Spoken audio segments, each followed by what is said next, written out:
ಹೇಮಾವತಿ ಡ್ಯಾಂಗೆ ಶಾಸಕ ಜಯಚಂದ್ರ ಭೇಟಿ.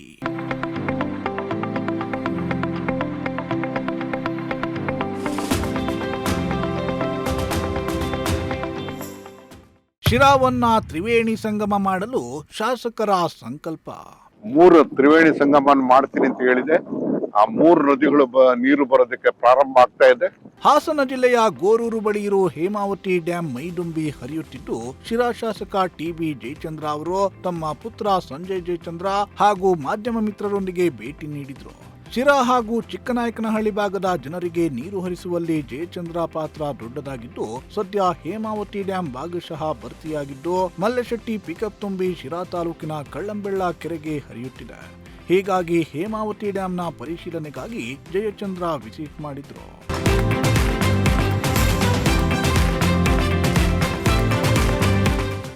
ಹೇಮಾವತಿ ಡ್ಯಾಂ ವೀಕ್ಷಣೆ ಮಾಡುತ್ತಾ ಮಾಧ್ಯಮ ಮಿತ್ರರೊಂದಿಗೆ ತಾನು ನೀರಿಗಾಗಿ ಹೋರಾಟ ಮಾಡಿದ್ದರ ಬಗ್ಗೆ ವಿವರಿಸುತ್ತಾ ಬಂದರು. ಮಾಧ್ಯಮದವರು ಕೇಳಿದ ಪ್ರಶ್ನೆಗೂ ಉತ್ತರ ನೀಡುತ್ತಾ ವೀಕ್ಷಣೆ ಮಾಡಿದ್ರು. ಬಹುಶಃ ನೀರಿನ ವಿಚಾರದಲ್ಲಿ ನನ್ನ ಕೊನೆ ಹೆಸರಿರೋರು ಕೂಡ ಆ ಕೊರತೆಯನ್ನ ನೀಗಿಸೋದಕ್ಕೆ ನಾನು ಎಲ್ಲ ರೀತಿಯ ಪ್ರಯತ್ನವನ್ನು ಮಾಡ್ತೀನಿ. 3 ತ್ರಿವೇಣಿ ಸಂಗಮ ಮಾಡ್ತೀನಿ ಅಂತ ಹೇಳಿದೆ. ಆ 3 ನದಿಗಳು ನೀರು ಬರೋದಕ್ಕೆ ಪ್ರಾರಂಭ ಆಗ್ತಾ ಇದೆ. ಒಂದು ಈಗಾಗಲೇ ಹೇಮಾವತಿ ಬಂದಾಗಿದೆ, ಇನ್ನೆರಡು ಬರೋದು ಹಾದಿನಲ್ಲಿದೆ. ಈ ವೇಳೆ ಪ್ರಜಾಶಕ್ತಿಯೊಂದಿಗೆ ಮಾತನಾಡಿದ ಶಾಸಕ ಟಿ.ಬಿ. ಜಯಚಂದ್ರ, ಶಿರಾ ಕ್ಷೇತ್ರವನ್ನ ತ್ರಿವೇಣಿ ಸಂಗಮ ಮಾಡುವ ಸಂಕಲ್ಪ ನನ್ನದಾಗಿದ್ದು, ಎತ್ತಿನಹೊಳೆ, ಅಪ್ಪರ್ ಭದ್ರಾ, ಹೇಮಾವತಿ ನದಿ ನೀರು ತಾಲೂಕಿನಲ್ಲಿ ಸಮಾಗಮವಾಗುವ ದಿನಗಳು ಶೀಘ್ರದಲ್ಲಿಯೇ ಬರಲಿದ್ದು, ಆ ದಿನ ಶಿರಾ ಪಾಲಿಗೆ ಐತಿಹಾಸಿಕ ದಿನವಾಗಲಿದೆ ಅಂತ ಹೇಳಿದ್ರು. ಇನ್ನು ಶಿರಾ ತಾಲೂಕಿನ ಹಲವಾರು ಗ್ರಾಮಗಳಿಗೆ ನೀರು ಕೊಡಬೇಕೆಂಬ ಉತ್ಸಾಹ ನನ್ನದಾಗಿದ್ದು, ಶಿರಾ ಕ್ಷೇತ್ರಕ್ಕೆ ಹೇಮಾವತಿ ನೀರನ್ನ ತರಲೇಬೇಕೆಂಬ ಸಂಕಲ್ಪದೊಂದಿಗೆ ಹೋರಾಟ ಮಾಡಿದ ಪರಿಣಾಮ ಕಳೆದ 25 ವರ್ಷಗಳಿಂದ ಕಳ್ಳಂಬೆಳ್ಳ, ಶಿರಾ ದೊಡ್ಡಕೆರೆ ಹಾಗೂ ಕಳೆದ 5 ವರ್ಷಗಳಿಂದ ಮದಲೂರು ಕೆರೆ ಸೇರಿದಂತೆ ಕಳ್ಳಂಬೆಳ್ಳ ವ್ಯಾಪ್ತಿಯ 11 ಕೆರೆಗಳು ಭರ್ತಿಯಾಗಲು ಸಾಧ್ಯವಾಯಿತು ಅಂದ್ರು. ಕರ್ನಾಟಕದಲ್ಲಿ ಹೆಚ್ಚು ನೀರು ಕೊಡ್ತಕ್ಕಂಥ ಒಂದು ನದಿ ಪ್ರದೇಶ. ಇಲ್ಲಿ ನಮಗೆ ನೀರು ಎಷ್ಟು ಬರ್ತದೆ ಅಂತ ಹೇಳಿದ್ರೆ, ಒಂದು ವರ್ಷಕ್ಕೆ 120ರಿಂದ 130 TMC ಅಷ್ಟು ನೀರು ಬರ್ತದೆ. ನಾವು ಡ್ಯಾಮ್ ಕಟ್ಟಿರೋದು ಕೇವಲ 37 TMC. ಅಂದರೆ ಡ್ಯಾಮಿನ 3ರಷ್ಟು ನೀರು ಮಳೆ ಬರ್ತದೆ. ಅದನ್ನು ನೀರು ಗುರೂರು ಮತ್ತು ತುಮಕೂರು ನಾಲೆ 2 ಕಡೆ ಬಿಟ್ಟರೆ ಬಳಕೆ ಆಗೋದು ಎಷ್ಟಪ್ಪ ಅಂತ ಹೇಳಿದ್ರೆ, ತುಮಕೂರಿಗೆ 25 ಪಾಯಿಂಟ್ ಸಮಥಿಂಗ್, ಇದು ಗೋರೂರಿಗೆ ಆಗ್ತಕ್ಕಂಥದ್ದು 18 ಪಾಯಿಂಟ್ ಸಮಥಿಂಗ್. ಅಂದರೆ ಎಲ್ಲ ಸೇರಿದ್ರೆ 43 TMC ಅಷ್ಟೇ.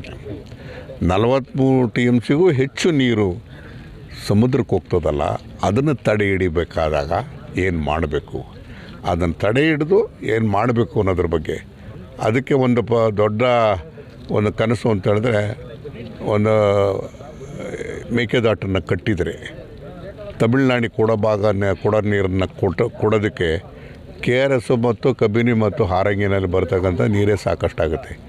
ಹೇಮಾವತಿ ನೀರನ್ನು ಸಂಪೂರ್ಣವಾಗಿ ಸಂರಕ್ಷಣೆ ಮಾಡಬೇಕು.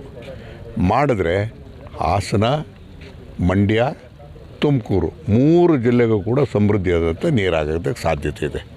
ಅದನ್ನು ಯಾವ ರೀತಿಯಾಗಿ ಯೋಜನೆಗಳನ್ನ ಮಾಡಬೇಕು ಅನ್ನೋದ್ರ ಬಗ್ಗೆ ಸರ್ಕಾರದಲ್ಲಿ ಯೋಚನೆ ಮಾಡ್ತೇನೆ.